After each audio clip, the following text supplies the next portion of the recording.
After my DJI Pocket 3 video, the thing that you guys asked most, or the most heavily requested thing, was how does the DJI Pocket 3 compare to the Sony ZV-1 Mark II? Both vlog cameras, Sony's main vlog camera, DJI's main like vlogger camera, both 1-inch sensors. How do they compare against each other? If you were gonna pick one over the other, like you were gonna go on a family vacation, you just wanted to do vlogging in general, even make YouTube videos, which of these two cameras should you be buying? Let's talk about that today. We'll have lots of footage comparisons, audio comparisons, but first let's just jump into, like right off the bat, price. The ZV-1 Mark II is coming in at $799, which is a pretty penny for a vlog camera. Like that's quite a bit of investment, whereas the DJI Pocket 3 comes in at $519 for the camera and $669 for the creator combo. And the creator combo, like if we bring that into this comparison, things start to change a little bit. Let's see if Sony can justify that price difference. Weight-wise, like their actual physical handling of the two, this guy comes in at 292 grams, while the Osmo Pocket 3 is 179 grams. So a lighter form factor, and if I pop that off, like quite a difference in actual size of them. Like side by side, you can see like the Pocket 3, I mean, it's significantly smaller than the ZV-1. Then we jump into something like screen size, and the Sony, it does have a 2.95-inch screen, so almost a 3-inch screen on there, whereas the Pocket 3 is rocking a 2-inch screen. So a smaller screen, it obviously rotates to kind of fold away a little bit, whereas the Sony screen, you know, you can kind of have it as like a front screen if you're trying to vlog, or you can kind of do like one of those low to the ground shots or like up high shots.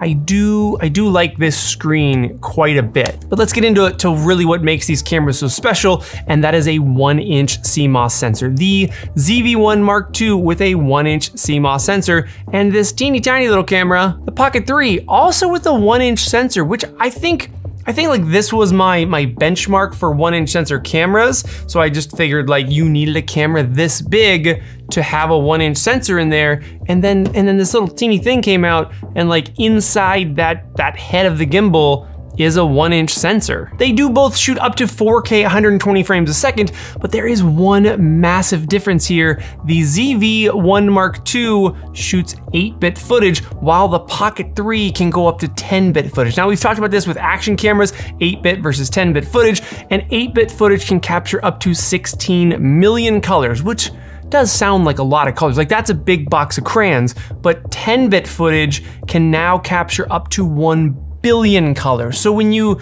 look at an image and you think, if you were drawing with 16 million versus 1 billion, like it is actually quite a big difference. The main place that it's a big difference is when you're shooting in those log modes. Like the reason that 8-bit footage versus 10-bit footage matters is that 10-bit footage you can push around a lot more. You can edit that footage in post quite a bit more before it just kind of falls apart. Whereas 8-bit footage is really, as soon as you start pushing 8-bit footage around, it gets pretty gross looking. But with the Pocket 3 shooting that 10-bit footage, I can shoot in the log footage mode on here, and I can push those colors around quite a bit to really get it to closely match my a7S III or my a7 IV. Like any of my bigger Sony cameras, I can get this to match way better even than Sony's own Pocket camera. If you haven't done a ton of editing, it's hard to stress how important 10-bit footage is, but like having 10-bit footage it's almost a minimum these days if you are editing in post. But Sony does get one big boost here with the lens on this camera. This is an 18mm to 50mm lens, so within that range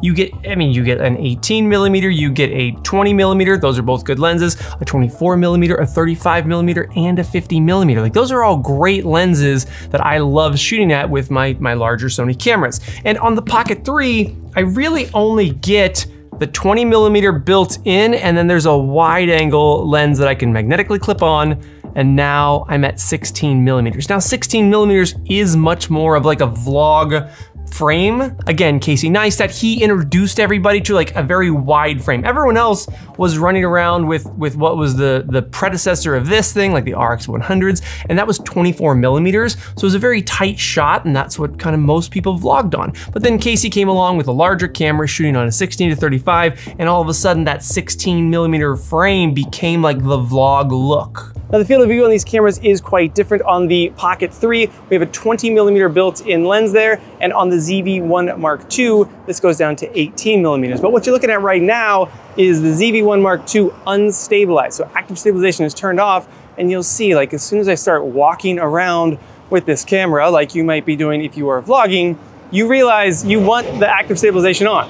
But when I turn on active stabilization on the ZV-1, we get digital crop. It has to crop in to do that digital stabilization. And now you can see on the ZV-1 Mark II, that is quite a bit more cropped in. So yes, it's a vlog camera. They gave us an 18mm lens, which is killer.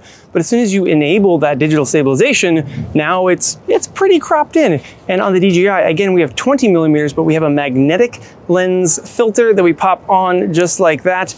And now we're up to 16mm on the Pocket 3.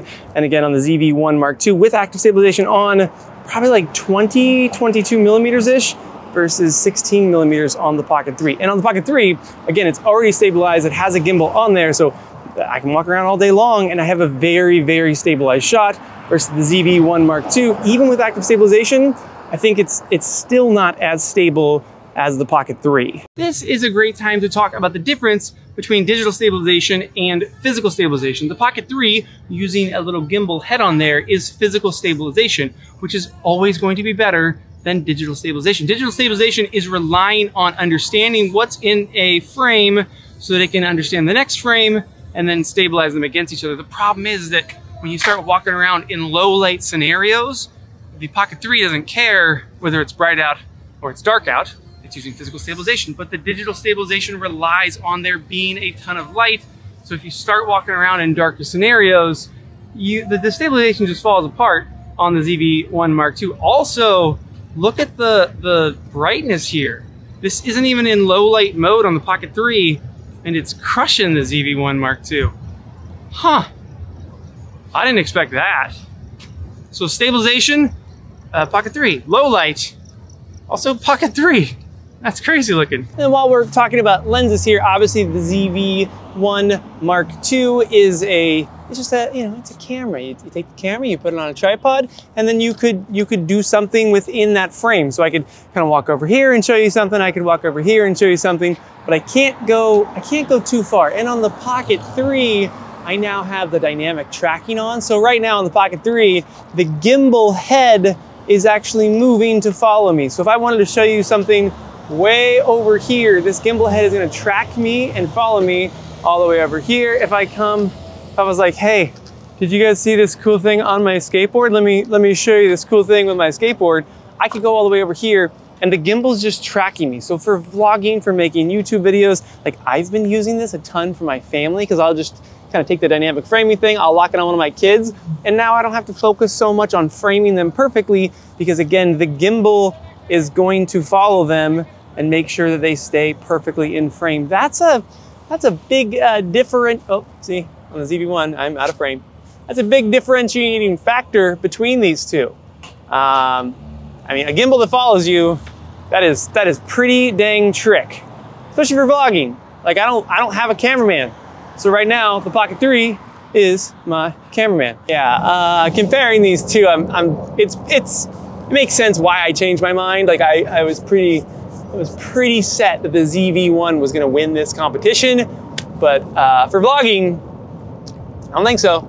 But we are talking about vlogging here, which means usually talking to the camera. So how does the audio stack up? Now over here, again, if we bring in this creator combo kit, we get a bit of a secret weapon. But first, let's just talk about the internal microphones. What is built into the DJI Pocket 3 and what is built into the ZV-1 Mark II? Here is a great spot for an audio comparison between the ZV-1 and the Pocket 3. There's a lot of people walking behind me. There's cars, there's an airplane overhead. There's a guy playing music right over here. And this is what the microphones sound like straight out of camera. Now, the ZV-1 Mark II, it has a 3-capsule microphone that does a great job of saying front, back, or all directions, or auto. You can just kind of have it set to pick up whichever direction you want, and it does a really great job. And the Pocket 3 also has microphones inside, so you can say front, back, or all directions, and it does a great job of picking that up. But in noisier situations, something like this that comes with the creator bundle. The DJI Mic 2 is going to do a way better job than both of these, because even as I step away from the camera, even if I was to turn around, even if there was people all around me, this microphone being this close to my mouth is going to prioritize my audio. It's going to prioritize picking up my audio because this microphone is so close to my mouth. So if I was to even step back, this is like maybe 10 feet from the camera. How does the ZV-1 Mark II sound if I am 10 feet from the camera? The microphone is on forward, so it's trying to only pick up what's in front of it. How does the DJI Pocket 3 pick up audio? Again, it is trying to pick up audio only in front of it. How do they sound? I'm about 8 to 10 feet away from the camera. And then flip back to the DJI Mic 2 transmitter that is on my person. It is so close to your mouth that you just get good audio no matter what you do. So having this a part of the Pocket 3 creator combo, like, I mean, as a vlog camera, as a vlog system, that's kind of genius. On the ZV-1, yes, you can. You could bring something like the DJI Mic 1 system, or you could bring in something like the Rode wireless mic systems. But now we have to take this wireless receiver, pop this guy on top here. Where's the cable for it? Oh, I don't even know where my cables are for it. With the Rode system, you need the cable. So the cable is gonna plug in to the receiver, and now it's gonna plug into the side of your camera. So now with that ZV-1 setup, you have this receiver on top, you have the cable going, and now that I have that set up, I can now take a wireless mic and I can put it on myself. So you have to have this receiver set up, and you have to buy these mics separately. So whatever mic system you end up buying, that's on top of the $800 price tag for the camera. Once again, on the Pocket 3, we're getting the Pocket 3 and this mic, which doesn't require a receiver of any kind because it's just wirelessly going straight to the Pocket 3, and we're talking $669. When I started thinking about like what this comparison would look like, I for sure thought that my choice would still be the ZV-1 because I've shot it for so long. It's Sony colors, so I figured, oh, this will look better or look more comparable to my bigger cameras. But with this guy shooting 10-bit footage with a 1-inch sensor with the dang gimbal head on it, oh, and the tracking alone makes this more of a vlog camera in my mind. Yeah, if vlogging is what you want to do, for my money, the Pocket 3 wins like pretty handily over the ZV-1 Mark II. Whether you want to go out like traveling and shooting your family vacation, or you're just shooting YouTube videos, this makes way more sense in my mind than this guy does. When I first started thinking of this video, I thought this was a closer competition, but it's not at all. Like, I would 100% choose this camera over this whole setup here. As always though, I want to hear what you guys have to say. The Pocket 3 versus the ZV-1. These are like the two like main cameras that I can think of that are specifically pitched towards vloggers, like capturing family vacations, shooting videos, like vlogging in general. I'm going DJI all day. What do you think? Let me know down in the comments. Any questions you have between these two cameras, let me know down in the comments, and I will see you soon. Was that a good one? Was that a good like lens popper with this guy? Sometimes those work and sometimes they don't. So yeah. Here's the stabilization.